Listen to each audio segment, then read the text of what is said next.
Hi, welcome to Fashion Decipher. My name is Sean Williams, and on this episode, we'll be speaking about seamstress, civil activist, and author, Mrs. Elizabeth Keckley. I decided to read her book, which was entitled Behind the Scenes or 30 Years a Slave and 4 Years in the White House. It is truly an exceptional read. It's a short read. I would advise anyone to really dive into this book. It really opens your eyes to what Mrs. Keckley went through to work her way up from slavery to buy her own freedom and to become a well-known and established seamstress and to work in the White House to becoming President Lincoln's wife's confidant. So let's get into the book. So Mrs. Elizabeth Keckley was born into slavery in 1818 in Dinwiddie, Virginia. Her mother's name was Agnes, and she was a house slave due to her light complexion, and Elizabeth was her only child. By working in the house, her mother was able to learn how to read and write, even though, of course, it wasn't legal for enslaved people to do so. Her mother made clothes for 82 people, 12 members of the family that owned them, and the 70 slaves that worked there. As Mrs. Keckley grew up, she helped her mother make clothes, and this was the skill that would eventually bring her freedom and success. She asked to be released from slavery, which is a very bold thing to do, and it's something that you see throughout the book about her career and even her personal life. She's very strong-willed, and I think this is what carried her so far. And of course, she was refused. And she worked diligently, and she kept at it, and she kept asking, and finally was able to persuade her owner to agree to allow her to purchase her freedom. And in 1852, it was agreed for her to be released for $1,200, which is the equivalent in today's money to be about $30,000. And in 1855, she purchased her freedom for her and her son from loans from clients. And she stayed there and worked it off until she was able to repay the loan. After she left, she decided to set her sights on Washington, D.C., and it was in 1860 she planned to work as a seamstress in Washington, but she couldn't afford the required license for free Black people to remain in the city for more than a month. So one of the patrons that she worked for, a woman, petitioned the mayor for a license for her to stay on her behalf, and that was granted for her. And this is when Mrs. Elizabeth Keckley established her own freedom as a business owner and developed a clientele with prominent politician wives. So as she grew her business, she was able to employ more than 20 seamstresses, and it generally took her and her workers about 2 to 3 weeks to make each of the dresses. So, and as her business grew, Ms. Keckley mainly focused her attentions on fitting garments because she didn't have time also to fit them and make them. So she worked on the fitting and instructed the seamstresses to make the garments. She was well known for her extraordinary talent in draping the fabric on the body and fitting it to the body. And she became the most favored seamstress of Washington, D.C. And that reputation got her to do plenty of the senators' wives' dresses, one of which was Verena Davis. She was the wife of Senator Jefferson Davis. And Mrs. Davis provided instruction to her to meet a Margaret McLean of Maryland. And she was a daughter of a general. And it was Margaret who pressed Miss Elizabeth Keckley to make a dress in such a short time frame that Mrs. Keckley didn't think she was able to do so. And she told her, if you're able to do this, I will introduce you to the newly elected president, Abraham Lincoln's wife, Mary Todd Lincoln. And Mrs. Keckley talks about this meeting, and like most people go on a job interview, and she says she was in the waiting room and she found no more than 3 mantua makers. And a mantua maker is a person who follows a certain historical sewing pattern, specializing in women's clothes. And she said, it seems like Mrs. Lincoln had told several of her friends that she was in urgent need of a dressmaker, and that each of those friends had sent their dressmaker back to the White House. And most people, you go into, if you think of yourself, you go into an interview, you see many people, you become crestfallen and you're like, oh, forget it, I'm never going to get this. And she felt the same way. And she said hope fell at once. And with so many rivals, she says, for a position that was so sought after, she thought her chances were like extremely doubtful. And she was like, there's no way that I would get this position. And come to find out, Mrs. Lincoln hired her, and she says she began to make dresses for her regularly. And you can hear the way Mrs. Elizabeth Keckley talks about clothes and talks about style and the way things are put together. She describes Miss Lincoln after one of the dresses she made for her was a rose color moire antique. And she talks about her accessories. And she says she wore a pearl necklace, pearl earrings, and pearl bracelets.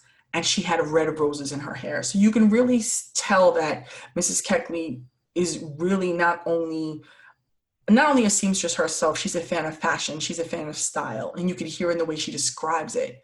She talks about such detail, not only about Mrs. Lincoln, but also other people who attended those soirees and parties. And she speaks of a Miss Baker who was dressed in a lemon colored silk. And she talked about a Mrs. Edwards who's in a brown and black silk, and her daughter in a crimson. So she really goes into all the colors and how they look, and you can kind of imagine it as she writes it and you read it. And she became a regular modiste of Mrs. Lincoln. And modiste is a fashionable milliner or a dressmaker. And she made about 15 to 16 dresses for her during that spring and the early part of the summer after being hired as her seamstress. And many people at the time thought the Lincolns were not well bred and they were of low class, which was untrue. But Mrs. Lincoln felt she needed to prove her naysayers wrong by dressing immaculate. She felt that she had to dress the best out of anyone. And, a lot of people feel that way when you feel you need to compete. If you feel that there's any other area that you're lacking, that your clothes will speak for you. And this is what Mrs. Lincoln thought. So she starts to tell Mrs. Elizabeth Keckley about, how she came into debt. And she told her, like, I've contracted large amounts of debt of which President Lincoln knows nothing about. And she goes on to say, and Miss Keckley records in her book that she tells her, she asks her, she's like, well, what are the debts, Mrs. Lincoln? She says they're chiefly of store bills. And she owes altogether about $27,000 to mostly stewards of New York. And she said, Mr. Lincoln, which is President Lincoln, of course, as she called him, Mr. Lincoln, she's like, he has no idea of the expenses of a woman's wardrobe. And he glances at her rich dresses and he's happy in the belief that these items only cost a few $100s, and he thinks that, they're not that expensive. And he has no idea how much, she went into debt getting these fabrics and items and patterns that Elizabeth Keckley made these dresses for her. And she said, I must dress in costly material. And she said, people scrutinize us. They scrutinize everything that I wear. And it really is due to the fact that I grew up in the West. So, she felt she had to keep up appearances. And this is then where you really see the relationship between Mrs. Keckley and Mary Todd Lincoln develop. And it developed so much so, Mary Todd Lincoln regarded her as like a confidant and a friend. And, Miss Keckley has this really calm nature throughout the book, and which kind of played off these, Miss Mary Todd Lincoln's behavior, because sometimes she would erupt into these fits, like explosions, and Miss Keckley just really balanced her out by being calm throughout those times that she would have these fits. And Mary Todd Lincoln became so close to her that she would often go to her apartment to go see her. And it's something that Mrs. Keckley talks about. And she says, like, I felt uncomfortable because she would come to consult me in relations to a dress. And she said, I never approved of women coming to see me, especially if they were attached to the presidency's household. She was like, I don't want them to come to my room. I always thought it would be more consistent and it would look better, and it would suit their dignity for them to send for me and then let me come to them. But Mary Todd Lincoln would come see her, and it was based mainly upon, she just felt the need to talk to her like a friend would. Anytime, if you think about in terms of your friendships, you say to yourself, like, I can't wait to tell my friend this, something happened. I can't wait to call them. I can't wait to talk to them. I want to tell them about the situation. And I think in this terms, Mary Todd Lincoln felt the same way about Elizabeth Keckley. So as, during President Lincoln's presidency, the eruption of the Civil War happened. And towards the end of the Civil War, many colored people, they were called at the time, who had fought in the war were living destitute. So now they come out of the war and they have nothing. And this bothered Mrs. Keckley. It bothered Elizabeth Keckley that they fought for the country and they came back, they had nothing because they weren't working. They had no place to go. They had nothing. So she decided to do something about that because it bothered her. And she says in the book, if white people can do this, and they can, create like a fundraiser. She called it a festival to raise funds for the relief of suffering soldiers. She was like, why can't well-to-do colored people do this for their people or for suffering Blacks? So she said she couldn't even rest at the thought that no one was doing this. So she thought, I'm going to do something about that. And the very next Sunday, she made a suggestion at a local colored church. She says that we need to form an alliance and we need to support the colored soldiers coming back from war that have nothing. And the idea was supported and it was very popular. And then within 2 weeks of her suggestion, the Contraband Relief Association was organized, and it literally had 40 working members. And she told Mrs. Lincoln about her project, and she immediately headed to her with a list, and she gave her $200. And she, circulated among colored people and got them interested in the subject. And she called more people, even, abolitionist Frederick Douglass, and he contributed $200. Also, and he lectured for them to support them getting other people to put money in and give contributions. So Ms. Lincoln consistently gave frequent contributions, and so did the president. And when he was reelected, he continued to do so. So she said, even for herself, they established her as the president of the association. And at the time that I guess she wrote the book, she said it was an office that she still continued to hold. And that really was the start of Mrs. Keckley entryway to being a civil activist. And this is something that she continued all the way up to her later years, and really shows this other side of her, not only as a seamstress, not only as a person who bought her way out of freedom, that she also felt she needed to give back to her people because they were suffering. So after Lincoln's assassination, Mary Todd Lincoln gave away all his items. She didn't want anything to be remembered of President Lincoln. So she gave several things to Mrs. Keckley, some of which she requested, some of which she didn't. And she took all of her own personal wardrobe, dresses that Elizabeth Keckley made for her, and she took it with her after she moved out of the White House. And she told her, I might have to sell these items later in life to survive. And she told her, I may sell a portion of my wardrobe to add to my resources and enable me to live decently, and it actually happened. She actually reached back out to Elizabeth, and she told her, remember what I told you, that I might have to sell my clothes, and she had to do it. And she told her to meet her in New York, and she said she's going to sell off her garments. And Mrs. Lincoln didn't want anyone to know that she was poor or she was struggling. Poor in her words, what poor was, coming from where she came from. And she went under an assumed name, Mrs. Clark, which this whole thing became a disaster. And she found out that people mocked her, who found out that, this was really President, Lincoln's wife, and how she's begging people to buy her clothes. And so much so that she ran away and retreated back to Chicago, and she left Elizabeth in New York and demanded her to stay to help her sell the remainder of her items. Mrs. Keckley, she felt obligated to her, and it was not only due to their friendship, and it was due to her loyalty of President Lincoln setting slaves free.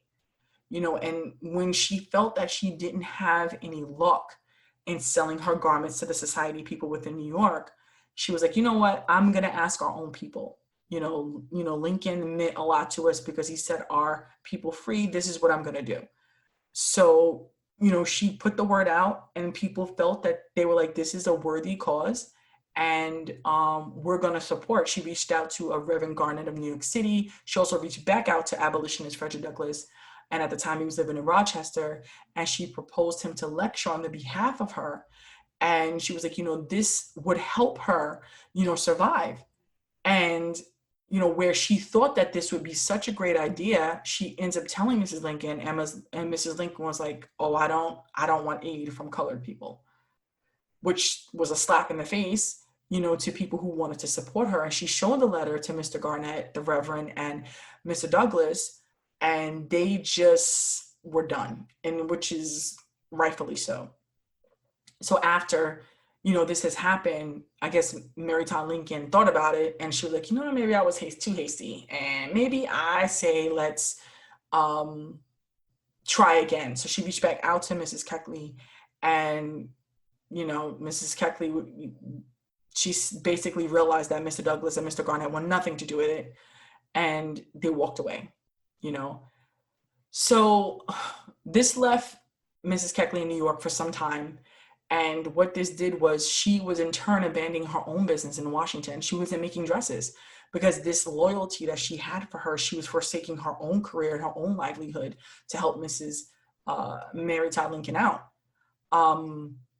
And it just got to a point where she realized that they were spending more money because she had to pay for room and board. Mrs. Lincoln couldn't help her pay for that.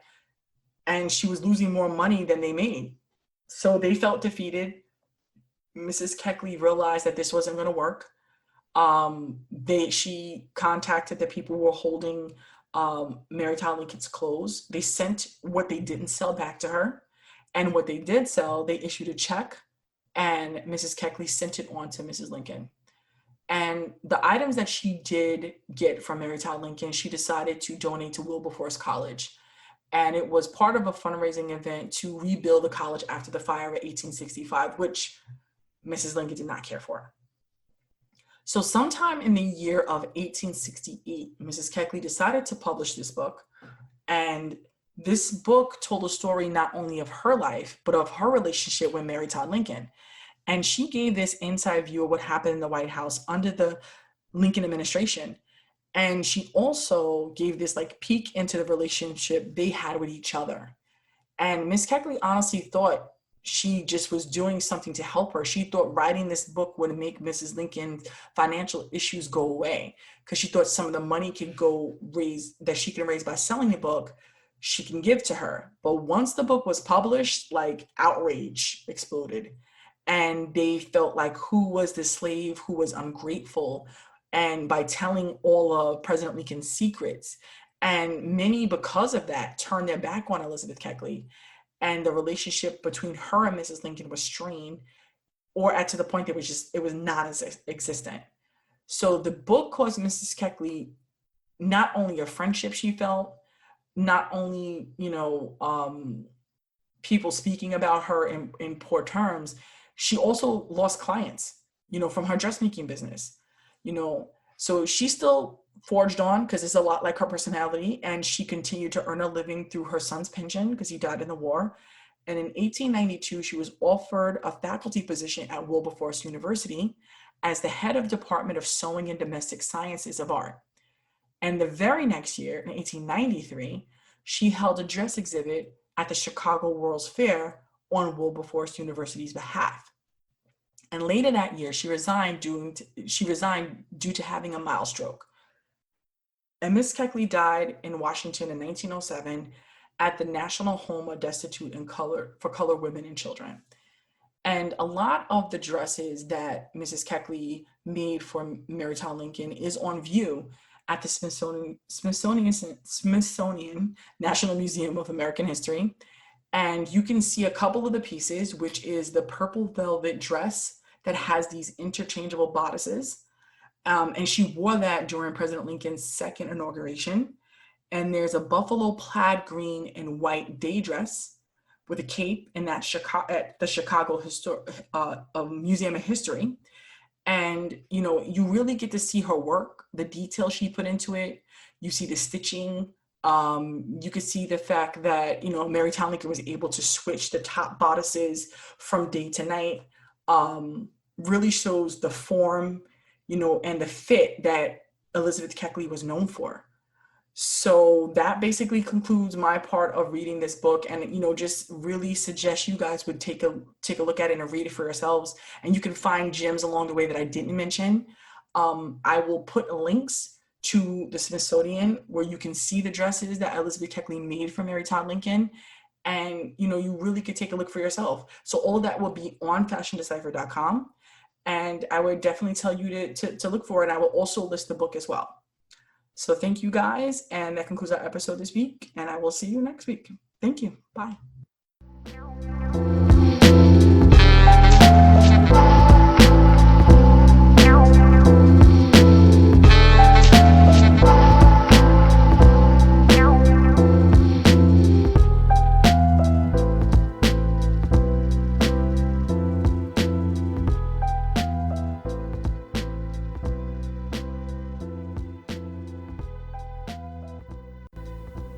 Hi guys, it's Sean. Make sure you visit our website, fashiondecipher.com, to get a visual on what we're talking to you about. Check out pics from events, of guest speakers, and exhibits. If you miss anything we post, you can visit our archives page. Also, while you're there, hit that subscribe button, leave your email, and if you like, a comment. Tell us what you think or what you would want to hear on an upcoming episode. Don't forget to follow and friend Fashion Decipher on social media. Check out what we're up to. Speak with you next week.